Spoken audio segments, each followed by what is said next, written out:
Hello बच्चों, welcome to my channel Gupta classes. और आज हम डिस्कस करने जा रहे हैं क्वेश्चन नंबर 10। चलिए, क्वेश्चन नंबर 10 में कह रहा है क्वेश्चन आपसे, a man saves 18% of his monthly income if he saves ₹3,780 per month, what is his monthly income. तो उसकी मंथली इनकम क्या होगी। क्वेश्चन ये कह रहा है कि उसकी जो भी इनकम है उसका अगर वो 18% सेव करता है, 18% उसका पैसा बचाता है, तो उसके जो पैसे बचते हैं वो है 3,780 रुपीज़। ठीक है, ये परसेंटेज में उसकी सेविंग दे रखी है, ये रुपीज़ में उसकी सेविंग दे रखी है। तो आपको उसकी जो टोटल सैलरी है, मंथली इनकम है, वो आपको बतानी है। Question number 10। अब जो उसने हमसे पूछा है उसी को हम कर लेते हैं consider. Let the monthly income will B ₹X। उसकी जो मंथली इनकम है वो हमने कंसीडर कर ली है X। तो अकॉर्डिंग टू कंडीशन क्या होगा, इस X का हम निकालेंगे 18% और वो इक्वल होगा ₹3,780 के। ठीक है, क्यों होगा, क्योंकि हमने यहाँ पर जो परसेंटेज यूज़ की है वो है सेविंग की। तो ये पैसा भी कौन सा यूज़ हो रहा है, उसका सेविंग वाला। हमने यहाँ पर कौन सा पैसा रखा है, कौन सा मनी रखा है, जो उसकी सेविंग है। तो जो परसेंटेज हम रख रहे हैं वही यहाँ पर इक्वल के आगे भी होना चाहिए, अदरवाइज क्वेश्चन गलत होगा। ठीक है, आगे बढ़ते हैं, सोल्व करते हैं। x multiply 18/100 is equal to ₹3,780। ये आप जानते हो कि जो परसेंट का साइन है उसको हटाते हैं तो अपॉन में 100 आ जाता है। x की वैल्यू फाइंड करते हैं, तो देखिए जो नंबर यहाँ पर है वो सेम रहेगा, 100 अपॉन में है, इधर जाकर मल्टीप्लाई में हो जाएगा। 18 मल्टीप्लाई में है x के साथ, तो यहाँ कर डिवाइड में हो जाएगा। कोई कन्फ्यूज़न किसी को। चलिए 9 से कट करते हैं, 9 2 से 18। ठीक है, 2 से 100 कट करते हैं, 210। तो फाइनली मल्टीप्लाई करके मिल जाता है 21000। तो इस तरह से इसकी मंथली जो सैलरी है, मंथली जो इनकम है, वो पता चल जाता है कितनी है, 21,000। और ये आपका आंसर हो जाता है। क्लियर। इसको पॉज करके कॉपी कीजिए, फिर नेक्स्ट क्वेश्चन देखते हैं। क्वेश्चन नंबर 11 में कह रहे हैं आपसे, a football team wins 7 games which is 35% of the total games played. कितने गेम्स उसने विन किए, 7 गेम्स। और ये जो 7 गेम्स हैं वो कितना परसेंट है, 35%। तो उसने फिर से क्या पूछा है आपसे, how many games were played in all. तो टोटल गेम्स कितने खेले गए वो आपसे पूछा है। इसको भी सेम करेंगे हम। Let the total number of games were played is equal to x मान सकते हो। ठीक है, तो टोटल जो गेम्स इसमें प्लेड किए गए वो कितने थे, x। According to condition x का कितना परसेंट लेके चलेंगे, 35। हाँ, 35% हम इसमें लेके चलेंगे और वो इक्वल आएगा 7 के। क्यों, क्योंकि क्वेश्चन ने हमसे बोला है कि उसका जो 35% है वो कितना है, 7। कैसे, क्वेश्चन ने बोला था कि 7 गेम्स उसने विन किए, अब वो क्या था टोटल गेम का, 35%। तो इसके अकॉर्डिंग हम इसमें फाइंड कर सकते हैं कि टोटल गेम्स कितने थे। बस इसको सिंपली सोल्व करना है, परसेंट हटा के क्या करेंगे, अपॉन में 100 और मिलेगा यहाँ 7। x is equal to 7 multiply 100 को लेके आएंगे मल्टीप्लाई में, और 35 मल्टीप्लाई में है x के साथ, मतलब ऊपर है तो नीचे ले आएंगे।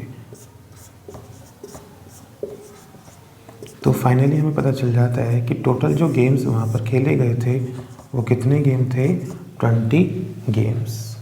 क्लियर है। इसको आप कॉपी करेंगे पॉज करके, फिर नेक्स्ट क्वेश्चन देखते हैं। नेक्स्ट क्वेश्चन देखते हैं, question number 12। Amit was given an increment of 20% on his salary if. उसको कितना इंक्रीमेंट दिया गया, 20% का। कितना इंक्रीमेंट है, 20% का इंक्रीमेंट दिया गया। If his new salary is ₹30,600। उसकी जो इंक्रीमेंट होने के बाद की सैलरी है वो दे रखी है आपको 30,600 रुपीज़। तो ये पूछ रहा है उसकी सैलरी इंक्रीमेंट से पहले कितनी थी। क्या पूछ रहा है कि उसकी सैलरी जो थी वो इंक्रीमेंट से पहले कितनी थी। चलिए देख लेते हैं। तो इसमें कंसिडर करेंगे हम late his salary before the increment was ₹X। ठीक है, हमने मान लिया कि उसकी जो सैलरी थी वो इंक्रीमेंट से पहले कितनी थी, ₹X। अब उसकी सैलरी जब ₹X थी तो उसमें कितना इंक्रीमेंट मिलता है, 20%। कितना इंक्रीमेंट मिलता है, 20% का। तो हमने उसकी पुरानी सैलरी में 20% का इंक्रीमेंट दे दिया। तो अब ये सैलरी जो है वो क्या बन गई, नई वाली सैलरी। और नई वाली सैलरी हमें दे रखी है 30,600। क्वेश्चन समझ आता है। देखिए हमने क्या किया, इसमें हमने इसकी जो पुरानी सैलरी थी वो हमने कंसीडर कर लिया कितनी, X।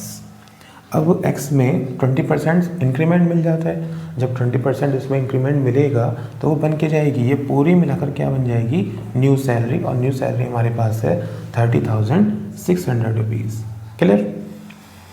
अब प्रॉब्लम ये आती है बच्चों को कि यहाँ पर 2 बार X क्यों लिया है। देखो 2 बार X लेने के लिए मैंने आपको पहले ही समझाया है इसमें, ठीक है, कि जो उसकी पहली सैलरी थी, जैसे मान लीजिए आपको ₹50 मिलते थे, आपके पेरेंट्स आपको कितने देते थे, ₹50 देते थे।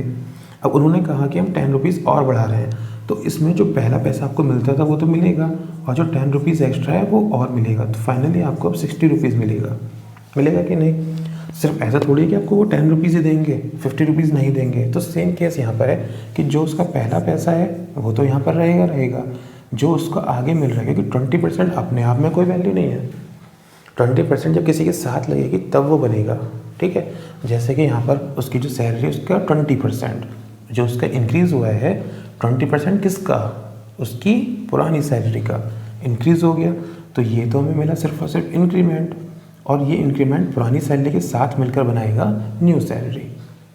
क्लियर होता है। आगे बढ़ते हैं और इसको सोल्व करते हैं।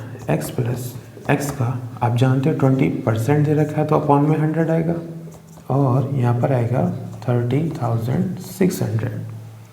0 से 0 इससे कट किया इसको 5 टाइम, तो फाइनली मिलता है हमें x प्लस एक्स अपॉन 5 कर सकते हैं ₹30,600। इसको सोल्व करेंगे, 5 1 सा 5 प्लस यहाँ पर कुछ नहीं है तो 1 माना जाएगा। 5 1 सा 5 plus 1 6x upon 5 ₹30,600। Clear. x की वैल्यू फाइंड करना आपको आ गया है, कई बार हम इसको रिपीट कर चुके हैं। जी हाँ, 5 अपॉन में है तो मल्टीप्लाई में, 6 मल्टीप्लाई में है तो डिवाइड में। इससे इसको डिवाइड करेंगे 5 1 0 0, तो मल्टीप्लाई करेंगे तो मिलेगा 0 0 5 1 सा 5 5 5 सा 25। तो फाइनली हमें पता चल जाता है कि उसकी जो सैलरी थी इंक्रीमेंट से पहले कितनी थी, ₹25,500 थी। क्वेश्चन क्लियर होता है। ठीक है, हमने क्या किया, सबसे पहले हमने क्या करा, इसमें इसकी जो पुरानी सैलरी थी उसको हमने x कंसीडर किया। x कंसीडर करने के बाद उसका 20% इंक्रीज़ किया और उसमें ऐड किया। जैसे इसको हमने ऐड किया, ऐड करने से ये बन जाएगी उसकी न्यू सैलरी जो कि हमें गिवन है। इसके बाद हमने इसको सिंपली सोल्व कर दिया। आप पॉज करके इसको कॉपी कर सकते हो। इसके बाद नेक्स्ट क्वेश्चन देखेंगे। चलिए नेक्स्ट क्वेश्चन देखते हैं। 13 Sonal attend her school on 204 days in a full year. वो पूरे ईयर में कितने दिन स्कूल जाती है, स्कूल अटेंड करती है 204 डेज। कितने दिन, 204 डेज। ठीक है, इसके बाद उसकी जो अटेंडेंस है, ये 204 डेज जो हैं वो कितने 5% अटेंडेंस बैठ रही है उसकी, 85% अटेंडेंस। ठीक है, तो आपसे पूछ रहे हैं कि जो स्कूल है वो टोटल कितने दिन ओपन हुआ। कंसीडर कर लेते हैं। लेट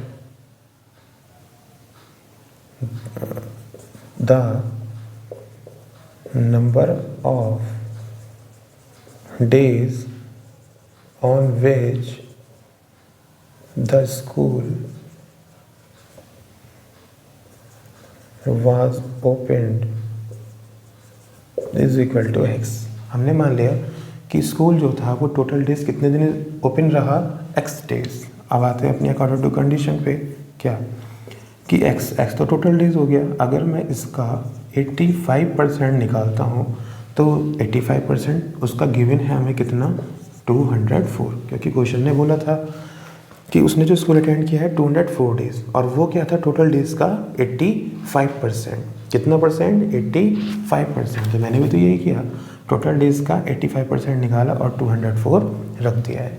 सोल्व करते हैं। x multiply 85/100 is equal to 204। x is equal to कितना होगा?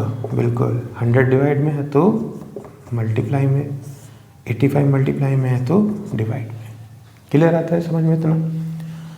5 से कट कर देंगे इसको, 5 2 0, 5 1 5, 17 टाइम गया ये, 17 से इसको कट करेंगे 1 टाइम और 2 टाइम, तो ये मिल जाता है हमें 240 डेज। तो इस तरह से हमें पता चल जाता है कि स्कूल कितने दिन ओपन हुआ। टोटल ईयर, पूरे ईयर में स्कूल जो था वो 240 डेज ओपन रहा, ठीक है, जिसमें सोनल की अटेंडेंस थी 85% जो थी 204 डेज। क्लियर है? आप पॉज करके इसको भी कॉपी कर सकते हो। इसके बाद हम नेक्स्ट क्वेश्चन देखेंगे। चलिए नेक्स्ट क्वेश्चन देखते हैं हम 14, जो कि अच्छा क्वेश्चन है, इंपॉर्टेंट क्वेश्चन है। A's income is 20% less than that of B. ये कह रहा है ए की जो इनकम है वो 20% लेस है दैट ऑफ बी। बी की जो भी इनकम रही हो उससे ए की जो इनकम है वो 20% लेस है। अब ये कह रहा है कि by what percent B is income more than A. तो ये कह रहा है कि बी की इनकम मोर से कितना परसेंट ज़्यादा है, ठीक है। तो चलिए क्वेश्चन को स्टार्ट करते हैं और कंसीडर कर लेते हैं सबसे पहले बी की इनकम। Let B's income is equal to ₹100। हम इस क्वेश्चन को किससे सोल्व कर रहे हैं? 100 से। आप चाहे तो x से भी कर सकते हो, लेकिन 100 से करना थोड़ा इजी रहेगा, ठीक है। बी की इनकम हमने कितनी कंसीडर कर ली है? 100। ए की इनकम बोल रहा है कि 20% लेस, इसमें से 20% कम करेंगे। So A's income will be rupees, भाई 100 में से 20% सब्ट्रैक्ट होगा तो कितना बचेगा आपका? 80 रुपीज़ बचेगा, 80 रुपीज़। तभी कह रहा है क्वेश्चन कि by what percent B's income more than A. सबसे पहले हम देखते हैं B's income more than A's income. पहले हम परसेंटेज में काउंट नहीं कर रहे, पहले हम देख रहे हैं कि भाई बी की जो इनकम है वो ए की इनकम से कितना ज़्यादा है। चेक करते हैं इसको। बी की इनकम कितनी है? 100 रुपीज़। ए की इनकम कितनी है? 80 रुपीज़। तो हमें यहाँ से फाइनली पता चलता है कि 20 रुपीज़ बी की इनकम ज़्यादा है ए से। इतनी बात क्लियर होती है। अब मेन काम बचता है इसको परसेंटेज में कन्वर्ट करना, ठीक है। B's income more than A's income in percent, ठीक है, इन परसेंट। देखो तो जो इनकम है 20, इसे हमें कन्वर्ट करना है किसमें? परसेंट में, ठीक है। तो हमसे ये कह रहा है कि बी की इनकम कितनी ज़्यादा है, ठीक है। तो बी की इनकम कितनी ज़्यादा है तो इसके लिए क्या करेंगे? किससे ज़्यादा है? ए से, ठीक है। तो इसलिए अपन में क्या लेके चलेंगे हम? 80 और मल्टीप्लाई कर देंगे 100। 100 क्यों लगा रहे हैं? इसको परसेंट में कन्वर्ट करने के लिए, ठीक है। देखिए स्टूडेंट को सबसे ज़्यादा प्रॉब्लम आती है कि अपॉन में जो है वो 80 क्यों आया, मतलब ए की इनकम क्यों आई, क्योंकि देखो बी की इनकम को कंपेयर करा रहा है किससे? ए से। तो जो डिफरेंस है उसकी को किससे कंपेयर करना है हमें? ए की इनकम से। अदरवाइज मैं आपको उसका एक शॉर्टकट और अच्छा तरीका बताता हूँ। देखो बहुत ध्यान से सुनना इस चीज़ को कि यहाँ पर लिखा हुआ है क्या वर्ड? मोर। बिल्कुल simple and neat and clean तरीका। यहाँ पर लिखा हुआ है मोर। मोर का मतलब होता है ज़्यादा। अब ज़्यादा है तो आपके पास ये 2 नंबर हैं, भाई इन दोनों में से कोई नंबर नीचे आ सकता है। अगर यहाँ मोर लिखा है, मोर का मतलब ज़्यादा, तो आपको उल्टा करना है। उल्टा मतलब कम वाला। इन दोनों में से कम वाला नंबर कौन सा है? 80। तो 80 को आपको नीचे लगा देना है। क्लियर है? क्या बताया? दोबारा से सुनते हैं कि अगर यहाँ पे क्या लिखा है? मोर। मोर लिखा है तो आपको क्या करना है? इन दोनों में से कम वाले नंबर को नीचे लगा देना है। चलिए ठीक है। अदरवाइज आप लैंग्वेज पढ़ के समझ सकते हो कि बी की इनकम जो है वो कितनी ज़्यादा है ए से, वो हमने निकाल लिया था। परसेंट में कन्वर्ट करने के लिए ए से कंपेयर करा रहे हैं, तो क्या करा है हमने ए की इनकम से कंपेयर करा है, ए को हमने नीचे रखा है। ठीक है, कैलकुलेट करते हैं 1 टाइम और 4 टाइम, इससे 100 कट करेंगे तो मिलता है हमें 25%। तो फाइनली हमें पता चल जाता है कि बी की इनकम जो है वो ए की इनकम से 25% ज़्यादा है। क्लियर है? आप इसको पॉज करके कॉपी कर सकते हो। इसके बाद नेक्स्ट क्वेश्चन देखते हैं। Next question 15, the price of petrol goes up by 10%। जो पेट्रोल का प्राइस है वो कितना इंक्रीज हो गया है अब? 10%। पेट्रोल का प्राइस 10% इंक्रीज हो गया है। By how much percent must a motorist reduce the consumption. तो जो मोटरसाइकिल चलाता है, मोटरिस्ट है, वो अपने कंजप्शन को कितना कम करे कि उसके ऊपर जो ये पैसा बढ़ा है 10%, उसका कोई भी एक्सपेंडिचर ना पड़े। ठीक है, तो चलिए इस क्वेश्चन को देखते हैं। समझ में आ रहा है कि वो क्या करे। उसके बाद 2 तरीके हैं, या तो वो पैसा ज़्यादा खर्च करना शुरू कर दे, या वो अपने जो खर्चा है उसको कम कर ले। क्या कर दे? अपने खर्चे को कम कर दे। तो उसका खर्चे को कितना कम करना होगा जिससे उसके ऊपर कोई भी फर्क ना पड़े। 15 question, the price of petrol goes up by 10%। Let the price of petrol is equal to ₹100। हमने कितना कंसिडर कर लिया कि उसके जो रुपीज़ हैं वो कितने हैं? 100। अब लेके चलते हैं हम न्यू प्राइस ऑफ पेट्रोल। तो अब 10% इंक्रीज हुआ है, तो ये हो गया 110। क्या हो गया? 110। अब हम देखते हैं कि उसे कितने रुपए का कंजप्शन जो है वो कम करना होगा। ठीक है, कंजप्शन देखते हैं कि कितने रुपए का ऑयल का कंजप्शन उसको कम करना होगा। यहाँ पे लेके चलेंगे हम मोटरिस्ट रिड्यूस द कंजप्शन। कितना कंजप्शन कम करना होगा देखते हैं। इन दोनों को सब्ट्रैक्ट कर देंगे, 110 माइनस 100, तो ये मिलेगा आपको ₹10 का।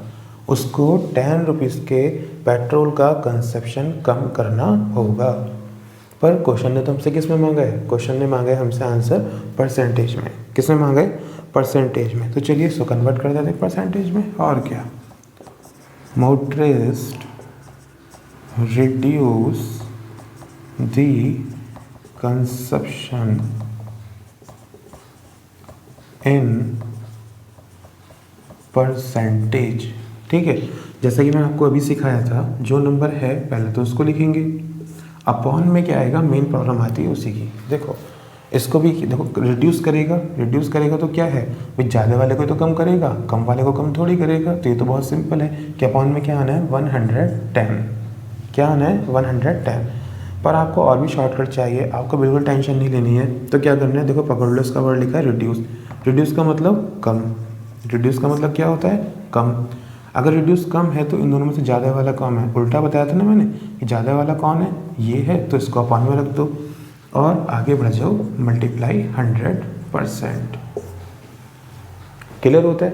देखो दोबारा से समझते हैं। पहले हमने फाइंड किया कि उसको कितने रुपए का कंजप्शन कम करना होगा? 10 रुपीज़ का कंजप्शन कम करना होगा। उसको हम परसेंटेज में कन्वर्ट कर रहे हैं, तो जिसको परसेंट में कन्वर्ट कर रहे हैं उसको लिखेंगे सबसे पहले। अपॉन में क्या आएगा? अपॉन में भी किस कम कर रहे हो ना, कम तो इसी को करोगे, इसको थोड़ी करोगे। इसको कम करोगे तो इसी को लिखेंगे नीचे, इसी से कंपेयर कर रहे हैं हम। और इसकी भी टेंशन नहीं लेनी, तो आपको रिड्यूस वर्ड पकड़ना है। रिड्यूस का मतलब कम होता है, उल्टा काम करने के शौकीन हो, रिड्यूस का मतलब कम करना। इन दोनों में से पकड़ लो ज़्यादा वाला, अपॉन में लगाओ, परसेंट में कन्वर्ट करने के लिए मल्टीप्लाई 100। बस सोल्व करते आपको आंसर मिल जाएगा। तो यहाँ मिलता है 100/11%। इसको आप मिक्स फ्रैक्शन में कन्वर्ट कर देंगे तो आपको मिलेगा 1/11%, और ये आपका आंसर हो जाता है। क्लियर है क्वेश्चन? आप पॉज करके इसको कॉपी कर सकते हो। इसके बाद आगे के क्वेश्चंस देखेंगे। नेक्स्ट क्वेश्चन देखते हैं। The population of town increase by 8% annually if the present population is 54,000, what was it a year ago. तो इसकी जो 1 साल पहले की पॉपुलेशन थी वो आपको बतानी है। सुनते हैं क्वेश्चन ध्यान से। इसने कहा कि जो एक टाउन है उसकी जो पॉपुलेशन है वो 8% हर साल बढ़ जाती है। तो अब जो उसकी प्रेजेंट पॉपुलेशन है वो है 54,000। कितनी है? 54,000। तो आपसे पूछ रहे हैं कि एक साल पहले कितनी थी। तो पहुंचते हैं क्वेश्चन पे अपने पुराने तरीक़ों से ही। Let the population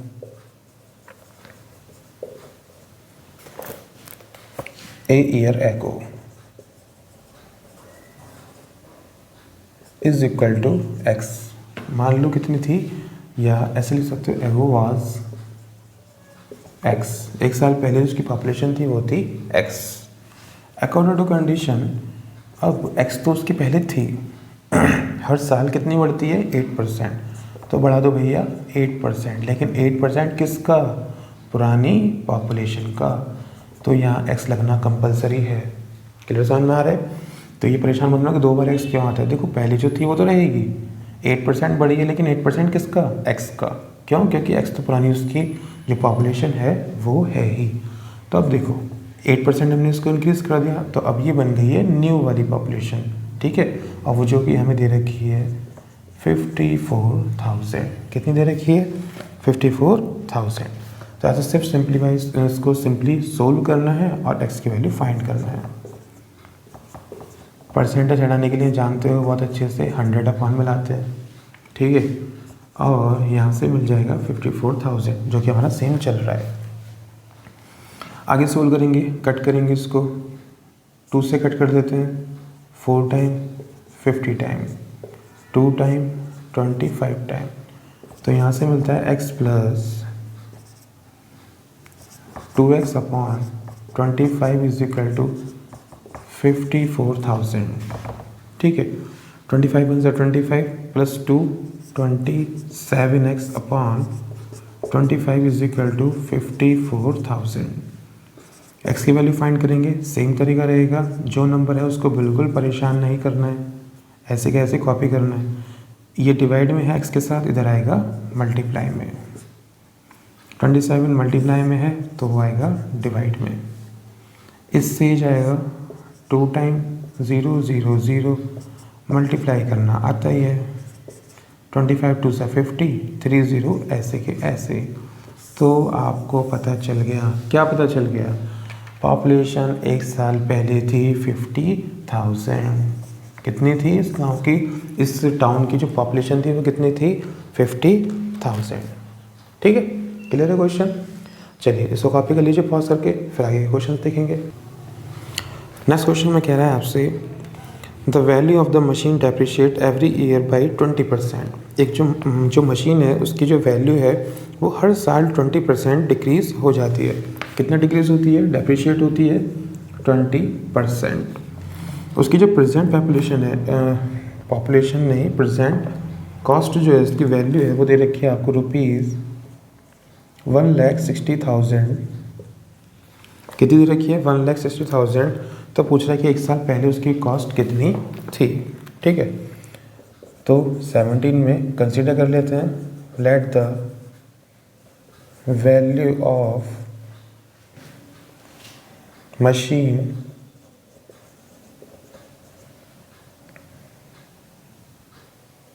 a year एगो, या लास्ट ईयर भी लिख सकते हो, वाज ₹X। कितना मान लिया हमने? ₹X। तो देखिए X रुपीज़ उसकी वैल्यू पहले थी, मशीन की जो पहले वैल्यू थी वो थी X रुपीज़। अब ये डेप्रिशिएट होती है तो माइनस होगा, प्लस नहीं होगा इस बार। क्या होगा? माइनस। कितना माइनस? 20%। लेकिन 20% किसका? उसकी जो पहले वैल्यू है उसका। अब सब्ट्रैक्ट करने से जो मिलता है वो मिलती है हमें अब की वैल्यू, और जो दे रखी है आपको 1,60,000। कितनी दे रखी है आपको? 1,60,000। चलिए सिर्फ कैलकुलेट करना बचा है यहाँ से। 20 है अपॉन में 100, ₹1,60,000। इससे इसको कट करेंगे 1 time 5 time, x minus x upon 5 is equal to ₹1,60,000। बहुत ध्यान से देखेंगे, 5 की मल्टीप्लाई यहाँ पर क्या नंबर है? कुछ भी नहीं है, 1। तो 5 वन ज़ा 5 में से यहाँ पर क्या है 1 सब्ट्रैक्ट करेंगे, 5 वन ज़ा 5 minus 1 it gives 4x upon 5 rupees 1,60,000। Clear है? 5 वन ज़ा 5 किया था, 5 में से 1 गया तो मिला 4x अपॉन में 5 सेम है। यहाँ से वैल्यू फाइंड करनी है x की, तो 1,60,000 5 डिवाइड में है, आएगा मल्टीप्लाई में, अपॉन 4 मल्टीप्लाई में है x के साथ तो आएगा डिवाइड में। कट करेंगे इसको, 4 4 से 16, 1 2 3 4, 1 2 3 4 0 सेम लगा दिए, तो फाइनल यहाँ से मिल जाता है 5 4 से 20, 4 0 सेम। ठीक है, तो x की वैल्यू में मिल जाती है 2 लाख रुपीज़। 2 लाख रुपीज़, तो हमें पता चल जाता है कि जो मशीन थी इसकी वैल्यू ए ईयर एगो लास्ट ईयर पिछले साल कितनी थी 2 लाख रुपीज़, और 20% डिप्रिशिएट हो जाने की वजह से अब उसकी बची है 1,60,000 रुपीज़। क्लियर होता है क्वेश्चन? कॉपी करेंगे इसको, कोई डाउट लगता है तो पूछ सकते हो। Question number 18, an alloy contain 40% copper, 32% nickel and rest zinc. Find the mass of the zinc in 1 kg of the alloy. अच्छा, alloy क्या होता है? सबसे पहले ये बात कर लेते हैं। alloy होता है काफ़ी सारी मेटल्स का मिक्सचर, ठीक है, उनको मिक्स करके बनाया जाता है। तो उस alloy के अंदर क्वेश्चन कह रहा है आपसे कॉपर जो है वो कितना दिया हुआ है आपको 40%, कितना परसेंट 40%, और निकल दे रखा है आपको 32%, बाकी कह रहा है क्या है यहाँ पर जिंक। बाकी का मतलब देखिए, ये तो आपको पता है कि जो टोटल परसेंट होता है वो होता है 100। कितना परसेंट होता है टोटल? 100। इसमें से इन दोनों को ऐड करके माइनस कर देंगे, 40% प्लस 32%, तो ये मिलेगा 100% माइनस, इनको ऐड करेंगे, सब्ट्रैक्ट करेंगे इसको, तो मिलेगा आपको 10 में से 2 जाएगा, कितना बचेगा 8 7 28, तो यहाँ से मिल जाता है आपको 28% जिंक। तो हमें जिंक की परसेंटेज यहाँ से पता चल चुकी है। अब ये कह रहे हैं find the mass of the zinc in 1 kg of the alloy.